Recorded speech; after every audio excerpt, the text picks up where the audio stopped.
प्रकाश प्रकाश का परिवर्तन, reflection of light के बारे में समझते हैं।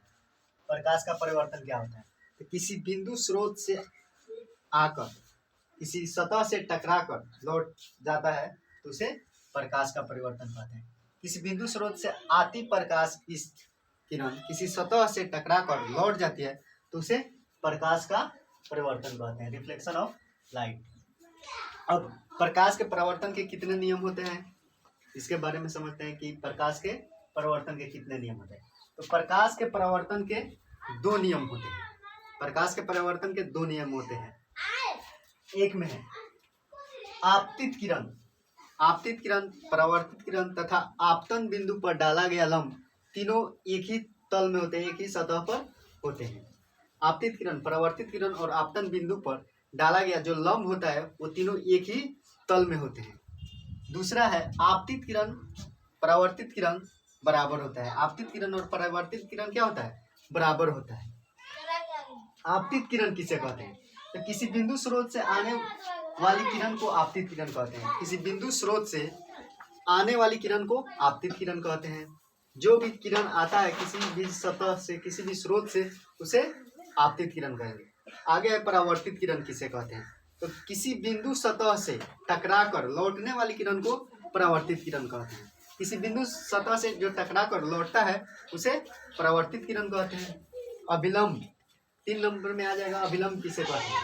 तो अभिलंब आपतित किरण, परावर्तित किरण तथा आपतन बिंदु के बीच डाला गया लंब को अभिलंब कहते हैं। आपतित किरण होता है, परावर्तित किरण होता है, उसके बीच में एक लंब डाला जाता है, उसे अभिलंब कहते हैं। जैसे एक चित्र से समझते हैं, ये हो गया दर्पण का सतह या किसी स्रोत का सतह।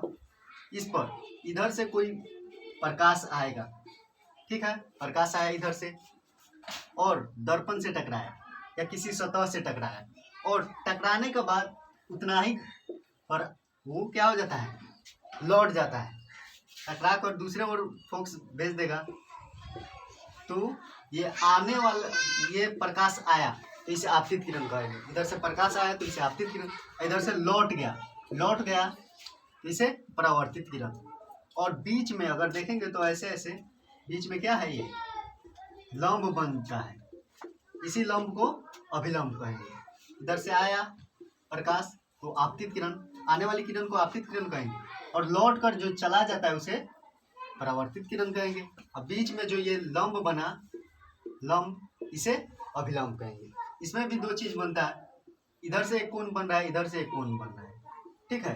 तो ये कोण जो बनता है उसे आपतन कोण, उधर से जो बनेगा परावर्तन कोण कहेंगे, ठीक है।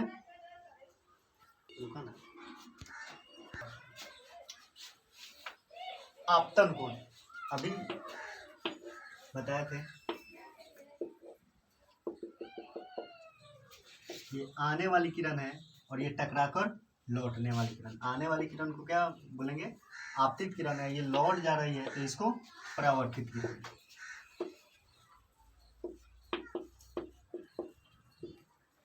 तो यहाँ पे कोण बन रहा है, दो, एक यहाँ और एक यहाँ, आपतित किरण और अभिलंब के बीच, और एक अभिलंब और आपतित परावर्तित किरण के बीच। तो आपतन कोण किसे कहते हैं? परावर्तन कोण किसे कहते हैं? तो आपतित किरण और अभिलंब के बीच, आपतित किरण और अभिलंब के बीच बने कोण को आपतन कोण कहते हैं। इसे आर से आई से सूचित किया जाता है, आई से, क्योंकि इंसिडेंस रे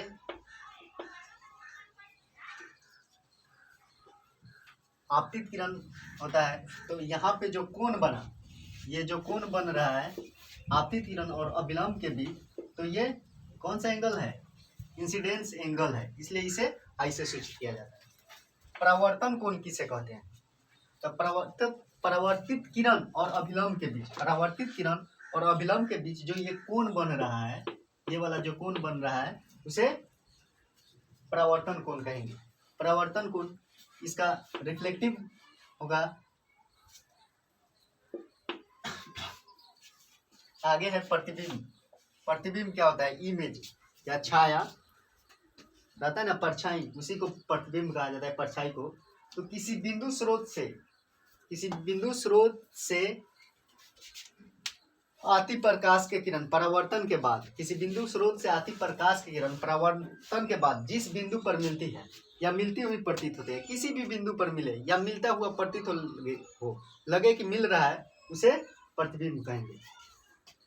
किसी बिंदु स्रोत से आती प्रकाश की किरण परावर्तन के बाद जिस बिंदु पर मिलती है या मिलती हुई प्रतीत हो, जरूरी नहीं है कि मिलिए जाए, मिलती हुई प्रतीत भी हो तो उसे प्रतिबिंब कहेंगे। छाया, परछाई, प्रतिबिंब।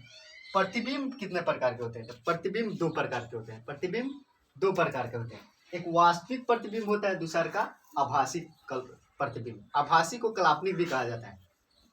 वास्तविक प्रतिबिंब यानी रियल इमेज, अब आभासी या काल्पनिक प्रतिबिंब को वर्चुअल इमेज कहा जाता है। लगता है कि हाँ है, लेकिन वास्तव में लेकिन वो नहीं रहता है, सिर्फ अनुभव रहता है कि हाँ हो सकता है। तो वास्तविक प्रतिबिंब, आभासी प्रतिबिंब। वास्तविक प्रतिबिंब किसे कहते हैं, पहले ये समझते हैं। तो किसी बिंदु स्रोत से आती प्रकाश की किरण परावर्तन के बाद जिस बिंदु पर वास्तव में मिलेगी, वास्तव में यहाँ से आया और यहाँ पे मिला, ठीक है, तो वास्तव में कोई चीज रहे तो उसे वास्तविक प्रतिबिंब कहेंगे। तो किसी बिंदु स्रोत से आती प्रकाश की किरण परावर्तन के बाद जिस बिंदु पर वास्तव में मिलती है उसे वास्तविक प्रतिबिंब कहते हैं। आगे है आभासी प्रतिबिंब। आभासी, इसका दूसरा नाम काल्पनिक भी होता है। तो आभासी प्रतिबिंब, वर्चुअल इमेज को, तो काल्पनिक या आभासी प्रतिबिंब किसे कहते हैं? तो किसी बिंदु स्रोत से आती प्रकाश की किरण परावर्तन के बाद जिस बिंदु पर मिलती हुई प्रतीत होती है, ये वास्तव में नहीं मिलेगा, मिलती हुई प्रतीत होगा कि यहाँ मिला हुआ है, इसको डैश डैश से सूचित किया जाता है, ऐसे ऐसे कि यहाँ मिला हुआ है लेकिन मिलना हुआ नहीं, तो मिलती हुई प्रतीत हो उसे आभासी प्रतिबिंब कहते हैं। किसी बिंदु स्रोत से आती प्रकाश की किरण परावर्तन के बाद जिस बिंदु पर मिलती हुई प्रतीत हो उसे काल्पनिक प्रतिबिंब कहते हैं।